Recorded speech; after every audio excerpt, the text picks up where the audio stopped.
పరిగెత్తే కాలంతో పోటీ పడుతూ మనిషి తన జీవితంలో వేగంగా ప్రయాణిస్తూ క్షణం తీరిక లేకుండా అనేక రకాల మానసిక శారీరక వ్యాధులకు గురవుతున్నారని ప్రముఖ మానసిక వైద్య నిపుణులు ఖమ్మంలోనే సాన్వి సూపర్ స్పెషాలిటీ హాస్పిటల్స్ అధినేత డాక్టర్ వి శివకృష్ణ అన్నారు. బిజీ జీవితంలో మానసికంగా శారీరకంగా మనిషి వ్యాధులను కొని తెచ్చుకుంటున్నారని ఆయన అన్నారు. మూడు నమ్మకాలు చేతబడులు బాణమతి పేరుతో నేటికి కూడా గ్రామాలలో మానసిక వ్యాధిగ్రస్తులు తమ విలువైన సమయాన్ని వృధా చేసుకుంటూ ప్రాణాల మీదకు తెచ్చుకుంటున్నారన్నారు.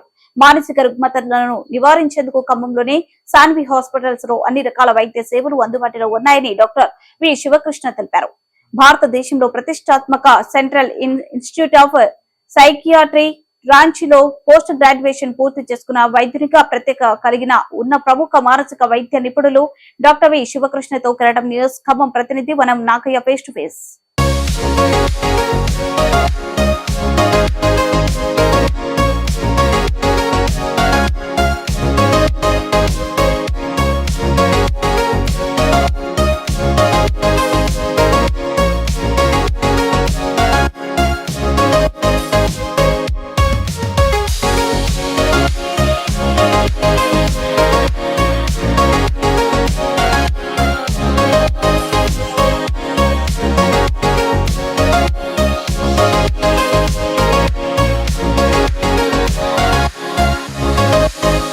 పరిగెత్తే కాలంతో పాటు మనిషి కూడా తన జీవన ప్రయాణంలో కాలం కంటే వేగంగా పయనిస్తూ అనేకమైనటువంటి లక్ష్యాలను సాధించడంలో భాగంగా మానసికమైన పరమైనటువంటి ఎన్నో అంశాలకి లోనవుతున్నారు.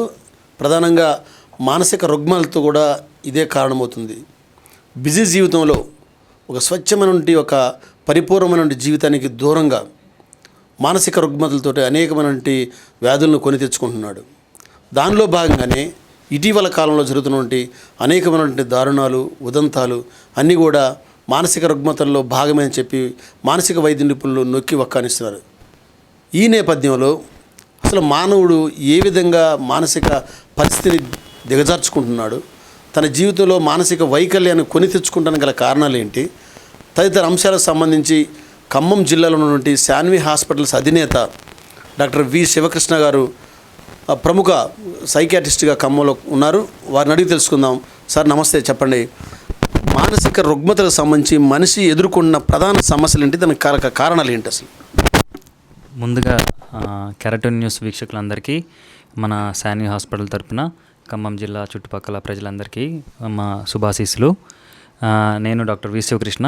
అలాగే మన నాగయ్య గారు చెప్పినట్లు మనకి ఆరోగ్యం అంటే సహజంగా శారీరక ఆరోగ్యం అలాగే మానసిక ఆరోగ్యం కూడా ముఖ్యం. అంటే వరల్డ్ హెల్త్ ఆర్గనైజేషన్ వాళ్ళు ఆరోగ్యం డెఫినేషన్లో శారీరక ఆరోగ్యంతో పాటు మానసిక ఆరోగ్యం గురించి కూడా నొక్కి ఒక్కానించి చెప్పడం జరిగింది.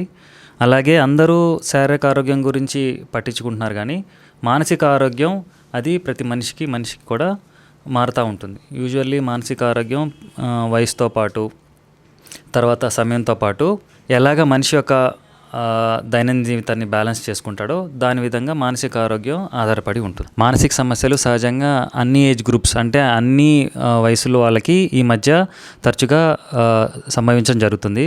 ఉదాహరణకి చిన్నపిల్లల దగ్గర నుంచి పెద్దవారి వరకు ప్రతి ఒక్కళ్ళకి ఏదో విధంగా మానసిక సమస్యలు మామూలుగా ఏంటంటే చాలామందికి అవి గుర్తించలేక వాటి గురించి ఒక అనుభవం లేక తొందరగా వైద్య నిపుణుల్ని సంప్రదించలేక చాలామంది హాస్పిటల్కి వెళ్ళాలో లేదో తెలియక చాలామంది ఇంటి దగ్గరే వాటి మీద బాగా సతమత పడిపోతూ ఉంటారు. ఉదాహరణకి చిన్నపిల్లల్లో ప్రవర్తన లోపాల దగ్గర నుంచి అడాలసెన్స్ అంటే ఏంటంటే 10 సంవత్సరాల నుంచి 15 సంవత్సరాల పిల్లవాళ్ళకి వాళ్ళ యొక్క రీజనింగ్ అంటే ఏంటంటే వాళ్ళ వ్యవహార శైలిలో తేడాలు గమనించి వాటి గురించి, తర్వాత రీసెంట్గా ఏంటంటే ఈ డ్రగ్ ఎడిక్ట్స్ అంటే ఏంటంటే వ్యసనాలకు బానిసయ్యే వాళ్ళ దగ్గర నుంచి 20 సంవత్సరాల నుంచి 30 సంవత్సరాల వాళ్ళకి ఒక ప్రొఫెషనల్గా వాళ్ళు స్టెబిలిటీ లేకపోవటం అంటే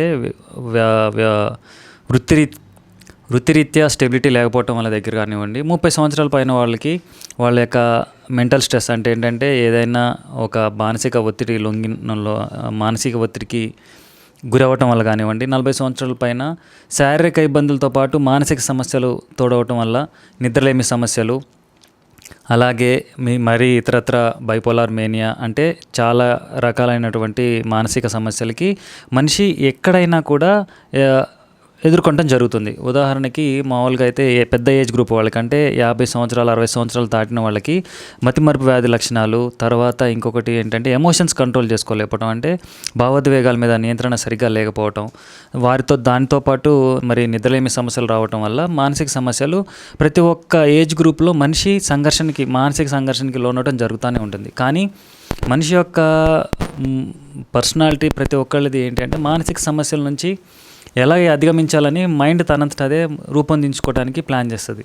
కానీ కొంతమందికి ఏంటంటే జరిగేటటువంటి కెమికల్ ఇంబ్యాలెన్స్, అంటే మన తలలో ఉన్నటువంటి రసాయనాలు సరిగ్గా మనకి ప్రవర్తించలేకపోవటం వల్ల వాళ్ళ యొక్క మెంటల్ స్టేటస్ అనేది ప్రతి ఒక్కరిది ఒక్కోసారి మిస్ అయిపోవడానికి ఛాన్సెస్ ఉంటుంది. అలాంటి వాళ్ళకి ఖచ్చితంగా మనం వైద్యం అందించాల్సిన అవసరం ఉంటుంది. సో అదే ఒక ముఖ్య ఉద్దేశంతో మరి నేను ఒక 30 సంవత్సరాల నుంచి ఖమ్మంలో ఉంటూ మరి నేను తెలిసిన ప్రదేశంలో చాలామందికి నేను ఆ ఉద్దేశంతో వైద్యం అందించడానికి మన శాన్వి హాస్పిటల్ని గత 3 సంవత్సరాలుగా నిర్విరామంగా మనం మానసిక సమస్యలకు సంబంధించి ఎటువంటి ఇబ్బందులున్నా, ఎటువంటి అపోహలున్నా, ఎటువంటి అవసరం కావాలన్నా 24 గంటలు మరి అందుబాటులో ఉంటూ శాన్వి స్పెషాలిటీ హాస్పిటల్లో న్యూరోసైకియాట్రీ విభాగం నిర్విరామంగా మానసిక సమస్యల మీద పోరాడుతూనే ఉంది. గ్రామాల్లో ఇట్లాంటి మానసిక వైకల్యంతో బాధపడుతున్న వాళ్ళు విచిత్రంగా వ్యవహరించడం, విచిత్రంగా మాట్లాడటం, ఏదో ఎక్కడెక్కడో విషయాలు తీసుకొచ్చి మాట్లాడటంతో గ్రామాల్లో ఎలా ఉంటుందంటే దెయ్యం పట్టిందని, ఏదో దేవుడు పూనిండి అని చెప్పి రకరకాల అపోహలు ఉంటుంటాయి. దానికి సంబంధించి కూడా మీ దగ్గరికి ఎంతోమంది వస్తుంటారు. వాళ్ళకి ట్రీట్మెంట్ ఎలా ఇస్తారు, దాని గురించి మీ అభిప్రాయం ఎలా చెప్తారు ప్రజలకు? ఖచ్చితంగా మన పల్లెటూళ్ళలో, అంటే మాది కూడా ఒక పల్లెటూరు బ్యాక్గ్రౌండే కాబట్టి నేను చాలామందిని చూశాను. ఉదాహరణకి మన విలేజెస్లో అది ఎటువంటి మతమైనా కానివ్వండి, ఎటువంటి వాళ్ళ స్థితిగతులు కానివ్వండి, చాలామంది ప్రవర్తన లోపల, అంటే ఏంటంటే వాళ్ళ యొక్క మానసిక స్థితి ఎట్లాగా పరివర్తన చెందుతుందో అవగాహన లేక వాళ్ళ యొక్క మానసిక స్థితి ఒక్కసారి మారిన తర్వాత వాళ్ళకి ఎలా ప్రవర్తించాలో క్లారిటీ లేకపోవటమే ఈ యొక్క మెయిన్ మూఢనమ్మకాలని. చాలామంది ఏంటంటే దెయ్యం పట్టిందనో, లేకపోతే ఇంకేదైనా వచ్చిందనో, లేకపోతే ఇంకొకటి ఏదో తాయెత్తు కట్టించాలనో, చాలామంది ఏంటంటే వాళ్ళకి అవగాహన లేకపోవటం వల్ల వాటి మూఢనమ్మకాల మీద చాలామంది ఆధారపడి దాని మీదే బతుకుతూ వస్తున్నారు. కానీ విలేజెస్లో మహిళలు కానివ్వండి, వృద్ధులు కానివ్వండి, లేకపోతే ఎవరైనా మానసిక సంఘర్షణ లోనైన వాళ్ళు కానివ్వండి, వాళ్ళకి వాళ్ళ యొక్క ఆలోచనల మీద వాళ్ళ ఆలోచనలు నిలకడగా ఉండకపోవటం, వాళ్ళ యొక్క భావోద్వేగాలు కంట్రోల్ చేసుకోలేకపోవటం, దానివల్ల వాళ్ళ ప్రవర్తన లోపాలు రావటం వల్ల వాళ్ళు ఆ టైంలో వాళ్ళు ఎలా ప్రవర్తించాలో వాళ్ళకి క్లారిటీ లేకపోవటం వల్ల మనసు తర్వాత ఈ భావోద్వేగాల నియంత్రణ కంట్రోల్ లేకపోవడం వల్ల విచక్షణ అనేది కోల్పోవడం జరుగుతుంది. ఆ విచక్షణ కోల్పోయినప్పుడు వాళ్ళ ప్రవర్తించే రూపం ఎదుటి వాళ్ళ అందరికీ, సమాజానికి అది వింతగా కనిపిస్తూ ఉంటుంది. వింతగా కనిపించినప్పుడు దానికి సంబంధించి ఎలా ఎదుర్కోవాలో తెలియకే మనం ఒక నమ్మకం అనే దాన్ని ఆధారం చేసుకుంటాం. అదే ఒక దైవ నమ్మకం అయి ఉండొచ్చు. కానీ దైవ నమ్మకం ఒక్కటే సరిపోక దాని మీద కంటిన్యూగా పెట్టుకోవడం వల్ల ఏమవుతుందంటే అది మూఢనమ్మకంగా మారుతుంది. ఆ మూఢనమ్మకం ఎలాంటి పరిస్థితికి దారితీస్తుందంటే వాళ్ళ యొక్క మానసిక స్థితిగతిని అంచనా వేయలేక అక్కడే ఉండిపోవటం జరుగుతుంది. దానివల్ల ఏమవుతుందంటే పేషెంట్, అంటే వాళ్ళు ఎంత మానసిక సంఘర్షణకు లోనవుతున్నారో ఎదుటి వాళ్ళు దాన్ని అర్థం చేసుకోలేరు. సో అవన్నీ కూడా ఒక మూఢనమ్మకాల కిందకి వస్తాయని రీసెంట్గా ఆల్మోస్ట్ చాలా మానసిక సమస్యల మీద ఇంకా రీసెర్చ్ జరుగుతూనే ఉంది. అవన్నీ కూడా మూఢనమ్మకాలని అది ఒక సైంటిఫిక్ రీజన్ ఉందని చాలామందికి ఇప్పటికీ అవగాహన లేదు. బట్ రీసెంట్గా అడ్వాన్సెస్ని చూసి చాలామంది హాస్పిటల్కి రావటం, దానికి తగ్గట్టుగా వైద్యం చేయించుకోవటం, వాటిని ట్రాన్స్ అండ్ పొజిషన్ డిసార్డర్స్ అంటారు. అంటే ఏంటంటే తెలియకుండా మనిషిలోకి ఎవరో ఆవహించినట్లు వాళ్ళ అనుభూతి పొందటం, దానివల్ల వాళ్ళ యొక్క ప్రవర్తన తేడాలు రావటం, దానివల్ల ఏంటంటే వాళ్ళు విచిత్రంగా బిహేవ్ చేయటం వల్ల ఇదంతా ఎదుటి వాళ్ళకి అది నార్మల్గా కనిపిస్తుంది. కానీ అది ఒక మానసిక సంఘర్షణకు లోనైన తర్వాత మనిషి యొక్క వ్యక్తిగత పర్సనాలిటీ అనేది మార్పు చెందటం, దాని తగ్గట్టు వాళ్ళు మాట్లాడటం, మళ్ళీ వాళ్ళు తెలియకుండా నార్మల్ అవ్వటం, వాటన్నిటిని డిసోసియేషన్ కూడా అంటారు. అంటే దానికి మనిషి యొక్క మానసిక స్థితి నిలకడగా లేకపోవటం, పరిస్థితులు, దాంతోపాటు ఆర్థికంగా ఇబ్బందులు ఉండటం వల్ల వాళ్ళు అలా ప్రవర్తించడానికి అవకాశం ఉంటుంది. సరే, ఇంకోటి, ఇప్పుడు దాదాపుగా మానసిక వైకల్యంతో పుట్టేటువంటి పిల్లలకి జన్యుపరమైన లోపాలతో పుట్టడానికి గల కారణాలు కొన్ని మేనరికాలుగా ఉంటాయి అనేది ఒక చర్చ ఉంది. అది ఎంతవరకు? ఒక మానసిక సమస్య సహజంగా శారీరక సమస్యలాగే మానసిక సమస్యలు కూడా జన్యుపరంగా ముడిపడి ఉన్నవి. అంటే ఒక మానసిక సమస్య డిప్రెషన్ కానివ్వండి, బైపోలార్ డిజార్డర్స్ కానివ్వండి, ఓసిడి కానివ్వండి, ఇతరత్ర ఇంకేనటువంటి మరియు వాళ్ళ యొక్క ప్రవర్తన లోపాలు కానివ్వండి, ఇవన్నీ కూడా జన్యుపరమైనటువంటి లక్షణాలు. దాంతోపాటు పరివర్తన వల్ల కానివ్వండి, అవి అన్నీ కూడా జన్యుపరంగా ముడిపడి ఉంటాయి. యూజువల్లీ మనకి మెంటల్ రిటార్డేషన్ అనేది మేనరికం వల్ల కానివ్వచ్చు, తల్లి గర్భంలో ఉన్నప్పుడు కానివ్వచ్చు, ప్రసవించేటప్పుడు కానివ్వచ్చు, ప్రసవం తర్వాత బిడ్డ డెలివరీ టైంలో కావచ్చు, సహజంగా మెదడుకి సరిగా రక్తం సరఫరా సరిగ్గా లేకపోవటం వల్ల, లేదా ఎదిగేటప్పుడు సమస్యని సరిగ్గా గుర్తించుకోకపోవటం వల్ల మనకి వయసుతో పాటు మనిషిలో యొక్క లోపాలు అనేవి బయటపడతాయి. అలా ఉదాహరణకి మాటలు సరిగ్గా రాకపోవటం, మనిషి నడవడిక సరిగ్గా లేకపోవటం, దాంతోపాటు ప్రవర్తన లోపాలు సరిగ్గా రావటం, మనం సోషల్ ఇంటరాక్షన్ అంటే ఏంటంటే నలుగురితో సరిగ్గా తిరగలేకపోవటం, ఇవన్నీ కూడా జన్యుపరంతో పాటు మిగతా అంటే తల్లి యొక్క పోషణతో పాటు ఆ నరాల మధ్య సఖ్యత సరిగ్గా లేకపోవటం కూడా కారణం అవ్వచ్చు. సార్ ఇంకోటి, ఈ మానసిక పరమైన ఈ మెడిసిన్ తీసుకోవటం వల్ల దీర్ఘకాలికంగా ఉన్న సైడ్ ఎఫెక్ట్స్ వచ్చే అవకాశం ఉందా? సైన్స్ డెవలప్ అయ్యి సైకాట్రీ విభాగం మానసిక సమస్యల మీద మొదట్లో మందుల యొక్క అవసరం కోసమే వాడుకున్నారు తప్ప పర్యవసానం కోసం ఎవరు అంతగా పట్టించుకోలేని పరిస్థితి. కానీ రీసెంట్గా మానసిక సమస్యలు చాలా రకాలు ఉన్నటువంటి ప్రతి ఒక్కళ్ళకి వాళ్ళకి తగ్గట్టు మెడిసిన్స్ ఏదైతే మేము పెడతామో అధునాతనమైన మెడిసిన్స్ చాలా వరకు సైడ్ ఎఫెక్ట్స్ని కంట్రోల్ చేస్తూ రెగ్యులర్గా డాక్టర్ని కనుక ఫాలో అప్ అయితే చాలా వరకు సైడ్ ఎఫెక్ట్స్ని అవాయిడ్ చేయొచ్చు. ఇంకా దాంతోపాటు ఏంటంటే మానసిక సమస్యలకు సంబంధించి ఏవైతే మందులు ఉన్నాయో బాగా రీసెర్చ్ జరుగుతుంది.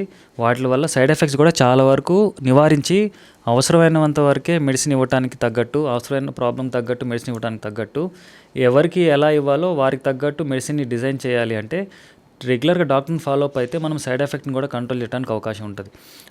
చాలామందికి ఇప్పుడిప్పుడే అంటే చాలామందికి మెయిన్ అపోహ ఏంటంటే సైకియాట్రీ మందులు వాడితే సైడ్ ఎఫెక్ట్స్ చాలా ఎక్కువైపోతాయి, అందుకోసం మనం మందులు వాడుకోకూడదు అని అనుకుంటారు. కానీ లేటెస్ట్గా చాలా వరకు మెడిసిన్ డెవలప్ అయింది.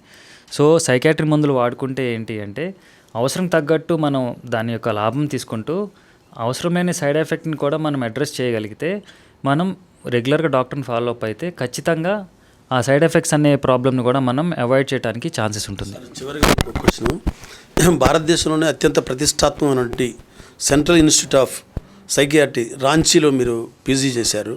సైకియాట్రీకి సంబంధించి అంత పెద్ద హాస్పిటల్లో, ఒక చారిత్రక నేపథ్యం ఉన్న హాస్పిటల్లో మీరు చేసినందువల్ల ఖమ్మంలో ఈ శాన్వి హాస్పిటల్ని మీరు ఏ విధంగా ముందుకు తీసుకున్నారు? ఏమేమి సౌకర్యాలు ఉన్నాయి మన దగ్గర? ఖచ్చితంగా central institute of psychiatry Ranchi, అది మన సెంట్రల్ గవర్నమెంట్ వాళ్ళ అధీనంలో ఉన్నటువంటి ప్రఖ్యాతిగా అయినటువంటి ఇన్స్టిట్యూట్. అది దాంట్లో దాదాపుగా 400 నుంచి 500 మంది మానసిక రోగుల్ని అడ్మిషన్ చేసి వారికి తగ్గట్టు, వారి ప్రాబ్లం తగ్గట్టు ట్రీట్మెంట్ ఇచ్చి మనం వాళ్ళని మళ్ళీ డిశ్చార్జ్ చేసి అటెండర్స్కి అంటే ఇంటికి పంపించే విధంగా అక్కడ రూపుదిద్దబడినటువంటి ఇన్స్టిట్యూట్. సో అక్కడ చేయటం వల్ల ఏంటి అంటే ఒక సమస్యని పలు విధాల అంటే పేషెంట్కి కావాల్సింది ట్రీట్మెంటే కాకుండా వాళ్ళ అటెండర్స్ కావాల్సినటువంటి కౌన్సిలింగ్తో పాటు మిగతా ఇతరత్ర ఇంటి దగ్గర దైనందిన జీవితాన్ని ఎలా గడపాలి, వారు ఏ పనుల్లో వాళ్ళు కంటిన్యూ చేయొచ్చు, దానికి తగ్గట్టు జాగ్రత్తల్ని మన ఖమ్మం చుట్టుపక్కల ఉన్నటువంటి చాలామంది మానసిక రోగులకి ఆల్రెడీ మేము వివరించాము. దాంతోపాటు ఇంకా సేవలను కంటిన్యూ చేస్తున్నాము. అలాగే అక్కడ ఇన్స్టిట్యూట్లో చేయబట్టి మనకి మంచి ఎక్స్పోజర్ వచ్చింది. అంటే ఏంటంటే ఏ యొక్క రుగ్మతకి ఎలాంటి వైద్యం చేయించవచ్చు, ఏ యొక్క రుగ్మతకి ఎలాగ దీనికి ట్రీట్మెంట్ కంటిన్యూ చేయాలి, ఎంతకాలం కంటిన్యూ చేయాలి అనేది పేషెంట్కి స్పష్టంగా మేము వివరించడం జరుగుతుంది. అలాగే పేషెంట్తో పాటు పేషెంట్ అటెండర్స్ కూడా మేము కౌన్సిలింగ్ ఇచ్చేసి దానికి తగ్గట్టు వాళ్ళకి ఎప్పుడప్పుడు ఎలా అవసరం అనేది ఫాలో అప్ కూడా చేయడం జరుగుతుంది. కాబట్టి మానసిక వైకల్యం అనేది మనుషుల్ని అన్ని విధాలుగా కొంగదీసేటువంటి ఒక ప్రధానమైనటువంటి ఒక లోపం ఇది. దీన్ని అధిగమించాలంటే వైద్యుని సంప్రదించాలి తప్ప ఎలాంటి చేతబడులు, ఎలాంటి మూఢనమ్మకాలకు ప్రాధాన్యత ఇచ్చి తమ విలువైనటువంటి జీవితాలను కోల్పోవద్దని చెప్పి డాక్టర్ శివకృష్ణ గారు తెలియజేస్తున్నారు. కెమెరామెన్ శ్రీనివాస్తో వనం నాగయ్య, కెరటం న్యూస్, ఖమ్మం.